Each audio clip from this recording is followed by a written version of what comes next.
Franchement, les gars, vivement le retour de Yamal. Et vivement que Yamal y revienne. Après, franchement, je veux pas dire que le Barça a fait un mauvais match contre Brest aujourd'hui. C'était pas un mauvais match. Mais déjà, c'est pas le Barça habituel. C'est pas le même Barça que quand Yamal est présent. Ça, c'est une chose. Deuxième chose, tu sais très bien que tant qu'il n'y a pas Yamal qui reviendra, tant que tu n'auras pas l'équipe au complet, et tant que tu n'auras pas cette attaque qui sera au complet, tu sais très bien que ça va être difficile. Et il faut quand même se dire, les gars, en 4 matchs, sans Yamal titulaire, sans Yamal présent sur le terrain, c'est la première fois que le Barça arrive à gagner. Et ça, les gars, c'est quand même important. Après, est-ce que si ça avait été un adversaire plus relevé, est-ce que si ça avait été un adversaire plus fort et plus coriace que Brest, est-ce que tu aurais gagné? Je pense pas. Parce qu'il faut quand même dire une chose, les gars. Parce qu'encore une fois, ok, le Barça ne fait pas un mauvais match, mais il faut quand même dire une chose, c'est qu'on a senti cette équipe de Brest venir en touriste à Barcelone. On a senti, on voyait le coach qui prenait ce match-là à la légère, en se disant est-ce que je vais faire tourner ou pas faire tourner, est-ce que je vais mettre une équipe B ou pas. Ah, ce match est quand même déjà perdu, mais on va faire le maximum. Tu vois qu'à la fin du match, Brest qui est en train de perdre. Et tu vois l'entraîneur de Brest qui est sur le banc en train de rigoler, qui est totalement détendu comme s'il était à Euro Disney. Tu sens que voilà, en face, t'avais pas forcément l'équipe qui peut te faire mal. C'est sûr et certain. Et tant mieux d'un côté. Tant mieux. Après, parce que, ouais, je veux dire une chose. Parce que si là tu perds ce match, ou en tout cas, si rien ne serait-ce que t'arrives pas à gagner ce match, je pense qu'on peut presque parler d'un Barça presque en crise, les gars. Après, bien sûr, j'exagère un petit peu quand je parle de crise, mais quand même, t'auras enchaîné une défaite, un match nul, puis encore une fois, une contre-performance contre Brest, ça aurait été compliqué. Mais franchement, les gars, alors encore une fois, la performance, elle n'est pas exceptionnelle. Le match, il n'est pas exceptionnel, c'est pas un grand match du Barça. On a été habitué à beaucoup mieux cette saison. C'est ce qui fait qu'on va être exigeant aujourd'hui. Tu fais ce match-là, la saison dernière, sous Xavi, t'es le plus heureux, ça c'est sûr et certain. Tu fais ce match-là, il y a un an d'ici, c'est la grande fête, les gars, on va dire la vérité. Par contre, quand on voit ce match-là, les gars, faut être honnête. Tu sais très bien que sans Yamal, tu seras jamais exceptionnel, tu seras jamais le Barça qui sera incroyable. Tu feras des bons matchs, tu feras des très bons matchs comme aujourd'hui, c'était un très bon match. Mais il y a beaucoup de choses à redire, les gars. Bien sûr qu'il y a beaucoup de choses à dire. Et à commencer, les gars, par la compo. Franchement, je vous dis la vérité, cette compo, je l'ai pas compris. Et je l'ai pas compris parce que quand tu vois déjà, après le match de ce week-end, après le match contre le Celta Vigo, le match de Gérard Martin qui était exécrable, un match vraiment dégueulasse, que tu vois que de nouveau Gérard Martin est titulaire, je peux pas comprendre, les gars. Je peux pas comprendre. Alors, t'as un Baldé qui revient de blessure. Y a pas de problème, tu veux pas forcément le mettre titulaire. Il n'est pas encore capable de jouer ce match sur les 90 minutes. Même si, on va y revenir les gars, mais quand on voit son entrée, je pense que vraiment il aurait pu être très bon. Mais ok, il n'y a pas de problème. Tu veux le préserver, tu veux pas le mettre titulaire, il n'y a pas de problème. Mais les gars, regardez le match d'Hector Fort. Le match d'Hector Fort ce week-end était exceptionnel les gars. Pour moi, il n'y a aucun débat. Pour moi, c'est fini. Gérard Martin, les gars, je ne veux plus le voir. C'est trop. Et on l'a encore vu. Alors encore une fois, heureusement, c'était que Brest en face. Heureusement. Et puis, il te fait pas forcément le match catastrophique, il faut dire la vérité. Il a su être globalement assez solide sur ses duels, etc. Sur l'aspect défensif en tout cas, parce qu'offensivement, c'était franchement horrible. T'avais aucune attente d'ailleurs quand il avait le ballon. T'espérais juste qu'il la perde pas. T'attendais pas forcément à ce qu'il allait chercher quelque chose offensivement. Pas du tout. Par contre, les gars, défensivement, autant globalement, je vous dis, il a été solide sur quasiment l'ensemble du match, mais je suis désolé, les gars. Je suis désolé, mais on voit encore une fois qu'il y a beaucoup de retard. Ce joueur a une lenteur, mais c'est trop, les gars. C'est trop à quel point ce joueur est lent. Ce joueur ne court pas. Le mec, il se fait à chaque fois prendre de vitesse par le premier venu, les gars. À chaque fois qu'il y avait un appel de balle de son côté, j'étais pas serein, je vous dis. Et d'ailleurs, je comprends même pas comment ça se fait que Brest n'a pas plus joué là-dessus. Parce que s'ils jouent plus là-dessus, s'ils avaient vraiment joué tout le match comme ça, avec des appels dans le dos de Gérard Martin, ça aurait été terminé. Ça aurait été terminé, les gars. On le voit, regardez comment il souffre sur un appel de balle totalement anodin, les gars. Et si c'était que ça, encore on voit à chaque fois à quel point il est en retard sur ses marquages, à chaque fois à quel point il est en retard dans ses replacements. Là, c'est même carrément... C'est même Iñaki Peña qui doit jouer en tant que latéral gauche, les gars. C'est Iñaki Peña qui doit faire le travail de latéral gauche.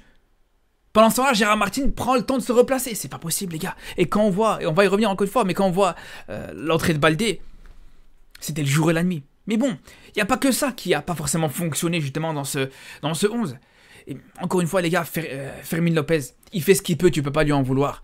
Mais le poste d'ailier, le poste d'attaquant, c'est pas son poste. C'est pas son poste, il n'est pas fait pour jouer en attaque. Alors pourtant, il a fait des bonnes choses. Il y a eu des choses intéressantes, mais on voit que c'était souvent un petit peu compliqué dans les appels. Il avait à chaque fois un petit peu d'avance, une petite seconde ou deux d'avance dans ses appels. Après, vous allez me dire, il y a certains soi-disant grands attaquants actuellement qui souvent se font avoir sur le piège du hors-jeu. Et on va commencer par Mbappé par exemple. Donc c'est pas Fermin Lopez qui est milieu de terrain, qui est encore très jeune et qui se forme encore, qui va te faire des appels dignes d'un numéro 9, dignes d'un grand avant-centre. Donc bien sûr tu peux pas lui en vouloir. Et pourtant voilà, il te fait pas forcément un mauvais match. Mais là aussi, quand on voit l'entrée de Pablo Torre à sa place, on se demande pourquoi tu tentes pas directement Pablo Torre dès le début du match. Alors, autant, c'est vrai que sur ce côté gauche, je vous dis, c'était un petit peu compliqué, sur ce côté gauche, il y avait beaucoup de soucis, mais on va dire la vérité, les gars. On va dire la vérité, c'est que globalement, la compo était très cohérente. La compo était très cohérente. Autant, ces 2 joueurs-là, franchement, c'était une très mauvaise idée, mais à part ça, justement, le fait d'avoir mis Fermin sur le côté gauche, même si, bon, allez, j'ai envie de vous dire, on savait qu'on n'allait rien attendre du côté de Fermin. Mais au moins, ça a permis une chose, c'est de remettre Olmo dans l'axe. De remettre Rafinha sur le côté droit. Ou en tout cas, de mettre un véritable ailier sur le côté droit, sur le couloir de Koundé. Et ça a beaucoup aidé Koundé. Alors Koundé, encore une fois, ne fait pas forcément un très grand match, mais on sent que justement le fait d'avoir Rafinha vraiment dans sa zone à chaque fois, ça le rassurait, ça le confortait, et ça permettait de voir un Koundé un peu mieux que sur les 2-3 dernières rencontres. Faut dire la vérité, les gars. Et pour ce qui est d'Olmo, justement, alors Olmo, son match, vraiment, c'est intéressant parce que autant il y a énormément de déchets dans son jeu. Il y avait beaucoup de déchets. Franchement, on peut même presque dire que dans le jeu, il a été catastrophique. Sur sa première mi-temps, c'était très mauvais. Très mauvais. Beaucoup de pertes de balles à chaque fois. Cette tendance à te faire ce contrôle orienté, mais perdre le ballon comme ça. À chaque fois, systématiquement, il veut te faire ce contrôle orienté. Tu le tentes une fois, tu le tentes 2 fois. Tu ne vas pas tout tenter à chaque fois non plus. Mais les gars, franchement, Olmo, encore une fois, les gars. Olmo, encore une fois, les gars, dites-vous que depuis le début de la saison, chaque fois qu'il a joué à son poste, il a marqué. Chaque fois qu'il a été titulaire à son poste, il a marqué. Le seul match où il a été titulaire où il n'a pas marqué, c'est le match contre Celta Vigo où il n'a pas joué à son poste, où il a joué sur le côté. Et là, le fait, comme je vous dis, de l'avoir remis dans l'axe, de l'avoir remis à son poste, ça a été important, comme je vous dis. Bien sûr que son match, il n'est pas non plus parfait, il n'est pas exempt de tout reproche, mais le but qu'il met, les gars, franchement, quel masterclass, quel banger, quel but exceptionnel, les gars, c'est incroyable, incroyable. Le petit pont, l'enchaînement, voilà, où tu élimines la défense de Brest, et puis derrière, il va frapper côté fermé, en finesse. Mais c'est magnifique, franchement c'est magnifique. Et il y avait plusieurs situations d'ailleurs où il aurait pu marquer. Et on sent qu'à tout moment il peut marquer. Même sans te faire un grand match, c'est ça qui est exceptionnel à Olmo, sans te faire un match incroyable, tu sens qu'il peut t'apporter du danger. Tu sens que tant qu'il est sur le terrain, il peut faire mal. Et à l'image de ce but qui est, comme je vous dis, stratosphérique, vraiment un but exceptionnel.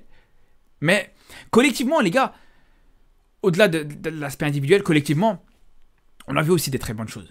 On a vu comme d'habitude, bon, sur l'aspect défensif, on est habitué justement à l'alignement du hors-jeu qui a encore une fois fait ses preuves, qui a encore permis d'annuler un but du côté de Brest. Mais moi, ce qui m'intéresse encore aussi sur l'aspect collectif, c'est surtout le pressing, les gars. C'est surtout vraiment l'agressivité qu'a montré le Barça dans le pressing, c'est exceptionnel. Quand on voit vraiment depuis le début du match un pressing vraiment très intense qui empêchait justement les joueurs de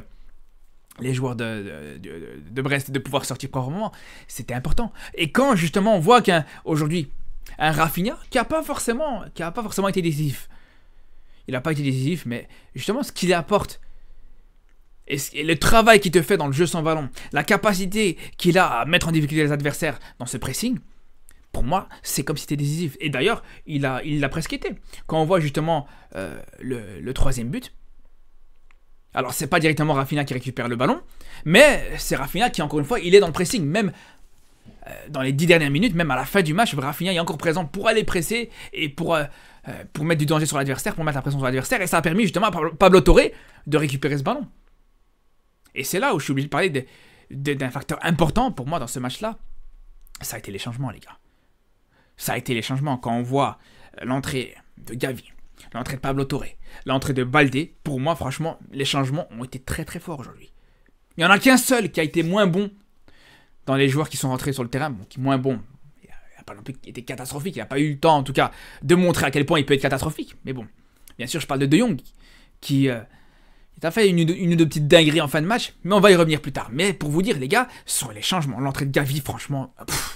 les gars, Gavi, aujourd'hui, encore une fois, sur son entrée, ça, c'est pas le jeu. C'est pas l'entrée d'un joueur qui a été blessé pendant 9 mois, les gars. Ça, c'est pas l'entrée d'un joueur qui s'est fait les ligaments croisés, qui revient des ligaments croisés. Les gars, franchement, vous savez bien, je suis kiné de formation, kiné sportif de formation, franchement, j'ai jamais vu un joueur revenir des ligaments croisés et te proposer autant d'intensité dans un match, les gars. Franchement, c'était exceptionnel. Gavi, les gars, franchement, c'est incroyable. Alors, bien sûr, encore une fois, il n'a pas forcément été décisif, il n'a pas forcément marqué, mais dans ce qu'il apporte, dans l'intensité, dans l'agressivité, c'est trop, les gars. Exceptionnel. C'est exceptionnel. Donc, Gavi qui te fait une entrée magnifique. Baldé en une accélération. En une accélération, il a fait comprendre directement à qui on avait affaire. En une accélération, dès qu'il est rentré, t'avais compris que voilà, c'était plus Gérard Martin que t'avais sur le côté gauche. C'était un vrai latéral gauche, un très bon latéral gauche. Et franchement, Baldé aujourd'hui, je vous dis la vérité, hein, franchement, on recommence à revoir le bon Baldé, le Baldé qu'on attend, le Baldé qui était prometteur. On commence à le voir de plus en plus. Et l'entrée qu'il fait, franchement, exceptionnel, les gars. Exceptionnel. Et d'ailleurs, il a été décisif sur le troisième but. C'est lui qui met cette passe D pour Lewandowski sur le troisième but. Mais globalement, on voit que justement, quand on voit sa capacité à accélérer, sa capacité à dynamiser le jeu sur son côté gauche, et à chaque fois, cette lucidité de mettre des ballons, de trouver ses coéquipiers sur son côté, alors que souvent, il a plusieurs joueurs autour de lui, franchement, c'est là, franchement, c'est le jour et la nuit entre lui et Gérard Martin. Alors bien sûr, encore une fois, on va pas tirer sur Gérard Martin, on sait qu'encore une fois, Gérard Martin, c'est un joueur qui est en formation, c'est un joueur qui est encore très jeune, mais là aussi, c'est là où je comprends pas Flick. C'est là où je comprends pas les Flick à vouloir s'entêter à titulariser Gérard Martin alors qu'il n'est pas prêt. Tu le sens sur son visage, tu vois sur son visage que Gérard Martin est pas serein. Tu sens sur son visage que Gérard Martin n'est pas prêt. T'es juste en train de le cramer là. Ça se trouve c'est un très bon joueur, ça se trouve ça sera un très bon joueur dans l'avenir. Mais là, pour moi c'est pas possible. Pour moi tu peux pas continuer à lui faire confiance comme ça, à le titulariser dans ce genre de match en Ligue des Champions. Et j'espère qu'il n'y aura plus besoin de le faire. J'espère que Baldé ne se reblessera plus. Parce que franchement, l'entrée qu'il fait, je vous dis, c'est exceptionnel. Et je parlais de, justement, la passe décisive de Baldé. Mais ça vient en grande partie, ou en grande partie quasiment totalement, j'ai envie de vous dire, sur cette récupération de Pablo Torre. Et Pablo Torre, d'ailleurs, et je vous parlais des rentrants, mais Pablo Torre, encore une fois, exceptionnel. Il y a eu plusieurs situations, d'ailleurs, où il a récupéré des ballons dans le camp adverse. Une situation, d'ailleurs, où il aurait pu carrément marquer après cette récupération. Mais voilà. Bien sûr, tu ne peux pas lui en vouloir à ce niveau-là. Mais franchement, moi je pense que vraiment ça peut être une alternative en cas de blessure sur un joueur de côté, que ce soit Yamal ou Rafinha. Franchement, je trouve que c'est pas mal du tout ce qu'il apporte, ce qu'il propose. Alors bien sûr, c'est pas forcément le poste où il est le plus à l'aise. Il est plus à l'aise au milieu de terrain que sur le côté. Mais malgré tout, franchement, ce qu'il apporte, comme je vous dis, c'est pas mal du tout. C'est vraiment intéressant à voir. Alors, est-ce que c'est parce qu'il avait de la fraîcheur et qu'il est rentré en cours de match et ce qui nous a montré qu'il était très bon? Je sais pas, ça reste à voir. En tout cas, voilà, pour moi, je pense que ça peut être vraiment une très très bonne alternative. Après, voilà, j'ai parlé des remplaçants. Mais il y a 2-3 joueurs sur les joueurs titulaires sur lesquels je voulais revenir, les gars. À commencer, et on est obligé de parler de Lewandowski. On sait à quel point aujourd'hui Lewandowski, c'est dans ce genre de match qu'on l'attend. C'est en Ligue des Champions qu'on l'attend. C'est dans ce genre de rencontre qu'on l'attend. Et encore une fois, les gars, quand on voit qu'il va chercher ce penalty tout seul, où il va vraiment au duel face au gardien de Brest et il va chercher ce penalty, comme je vous dis, sur une situation où il ne demande absolument rien à personne, franchement, ça reste tout à fait respectable. Le fait qu'il a cherché ce penalty, qu'il aille mettre le troisième but, où vraiment, encore une fois, on voit un Lewandowski très chirurgical dans la finition, les gars. On voit très très peu aujourd'hui Lewandowski rater des occasions. On voit très peu Lewandowski cette saison te rater des face-à-face. Alors que ça, en Ligue des Champions, la saison dernière, des face-à-face ratés, c'était tout à fait logique. Sur le troisième but, par exemple, du Barça, sur le deuxième but de Lewandowski aujourd'hui, je vous dis, les gars, tous les jours, la saison passée, il aurait raté l'occasion, les gars. Je vous le dis. Mais là, franchement, il est en confiance. On sent qu'Hansi Flick a vraiment su le remettre en confiance, a vraiment su le remettre sur pied. Après, je vous parle de Lewandowski. Je vous ai parlé des joueurs remplaçants. Mais s'il y a bien 2 joueurs aujourd'hui qui ont été exceptionnels, s'il y a bien 2 joueurs, on va pas beaucoup en parler, mais ces 2 joueurs-là ont été stratosphériques. C'est Casado et Pedri. Alors Casado, pour commencer, avec, encore une fois, sa solidité au milieu de terrain, sa qualité de passe, il aurait même pu donner une passe décisive à Fermín López en début de match, avec encore une fois des très bons ballons qu'il a pu donner. Mais encore une fois, défensivement aussi, très solide, très costaud au milieu de terrain, il n'y a absolument rien à dire et ça me rassure tellement de le revoir à ce niveau-là parce que on peut dire que contre le Celta, il a été un petit peu à côté. Au-delà de son carton rouge, contre le Celta Vigo, franchement, c'était pas son plus grand match. Même d'ailleurs, contre la Real Sociedad, on l'a pas reconnu. Mais là, on le revoit au niveau sur lequel on pouvait l'attendre. Et je pense qu'au final, son carton rouge qu'il a pu avoir contre le Celta Vigo, au final, ça sera un mal pour un bien, parce que je pense que ça lui fera du bien d'avoir un petit peu de repos pour ce week-end. Alors c'est vrai que c'est dommage, tu vas le rater contre Las Palmas, mais malgré tout, voilà, je pense que le fait qu'il puisse se reposer sur cette rencontre contre Las Palmas, pour le coup, ça sera pas plus mal. Mais, pour moi, franchement, si on a bien aujourd'hui qui a été exceptionnel, si on a bien qui enchaîne les très belles prestations en Ligue des Champions, les gars, c'est clairement Pedri, les gars. Pedri, c'est sa saison. Pedri, ce qu'il fait, c'est stratosphérique. La qualité de passe, la qualité de dribble, la capacité à éliminer comme d'habitude. Des fois, il se permet même de faire des gestes comme des sombreros, des petits ponts. Franchement, il a trop facile. Pedri a trop facile face à un milieu de terrain comme ça. En plus de ça, qui lui mettait une certaine pression, qui mettait une intensité dans le pressing, qui l'empêchait de jouer. On a vu un très grand Pedri aujourd'hui, encore une fois, les gars. C'est exceptionnel. Le match qu'il fait, il est stratosphérique. Le mec, dites-vous, il t'a perdu que 12 ballons sur 112 ballons touchés. Vous imaginez ou pas, les gars? 12 ballons perdus seulement sur 112 ballons touchés. Il y en a, il touche 60 ballons par match. Il t'en perd autant, les gars. Je ne sais pas si vous vous rendez compte. Et c'est pas qu'il t'a perdu quasiment aucun ballon, mais en jouant un jeu assez serein, sans prise de risque, ni quoi que ce soit. Non, le mec tente des sombreros, des petits ponts, des dribbles, et malgré ça, il te perd quasiment aucun ballon, les frères. Vous imaginez? Et encore, les ballons qui te perdent, c'est des ballons où, voilà, ils tentent des passes vers l'avant, ou ils tentent des choses. Je sais même pas si on peut vraiment considérer ça comme des ballons perdus. Non, vraiment, c'est exceptionnel. C'est vraiment exceptionnel. Et après, voilà, je vous avais parlé juste avant des joueurs qui sont rentrés en cours de jeu. Je vous ai parlé des Baldé, je vous ai parlé des Pablo Torre, je vous ai parlé des Gavi qui, franchement, ont été très bons quand ils sont rentrés. Mais pour moi, vraiment, encore une fois, je vous ai dit, De Jong, c'est compliqué, les gars. C'est compliqué. Alors, voilà, il a pas beaucoup joué. Il a joué quasiment 5 minutes. Mais en aussi peu de temps, il a réussi à, comme je vous dis, à faire 2 grosses dingueries. Il y a une situation où il reçoit un ballon d'Inigo Martinez, il glisse tout seul. Tu comprends pas pourquoi. Alors heureusement, il arrive à te faire un geste où il te remet le ballon par derrière. Et le joueur de Brest n'a pas su anticiper. Mais ce genre de situation, les gars, franchement, t'as pas le droit. T'as pas le droit de glisser comme ça à cet endroit-là du terrain.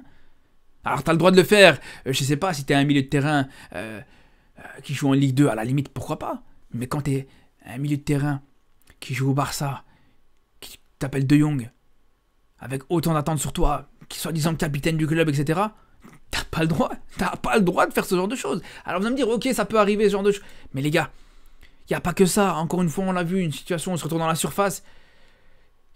Des fois, je me demande vraiment à quoi ça sert de le voir revenir à la surface. Soi-disant, il veut aider ses défenseurs centraux, alors qu'il les handicape plus qu'autre chose, les gars. On le voit sur une situation pareille, où il rate complètement son intervention, et heureusement que derrière l'attaquant de Brest, il se rate, parce que sinon, juste derrière, c'est un but pour Brest, les gars. Il s'est raté complètement dans son intervention. C'est un ballon où, voilà, le centre, il arrive quasiment sur lui. Il va tenter de l'intercepter, il se rate complètement, les gars. Je comprends pas, franchement, je comprends pas, les gars. Ce joueur, vraiment, c'est compliqué. Alors, à la limite, je vous dis, quand il rentre comme ça en cours de match, en fin de match, c'est pas ce qui me dérange le plus. Mais franchement, les gars, franchement, je vous le dis, les gars, c'est pas le joueur qui croit être, les gars. Je vous le dis, c'est pas le joueur qui croit être. C'est le joueur, aujourd'hui, qui est en train de plomber le Barça sur l'aspect financier. C'est le plus grand salaire du club pour te pondre des matchs pareils, pour te faire des actions pareilles, pour te faire des rentrées pareilles contre Brest. Bref. En tout cas, les gars, principal, c'est la victoire. J'espère que ce week-end, Yamal pourra revenir. Et sur ce, je vous dis à très vite pour de nouvelles vidéos et surtout d'ici là, prenez soin de vous.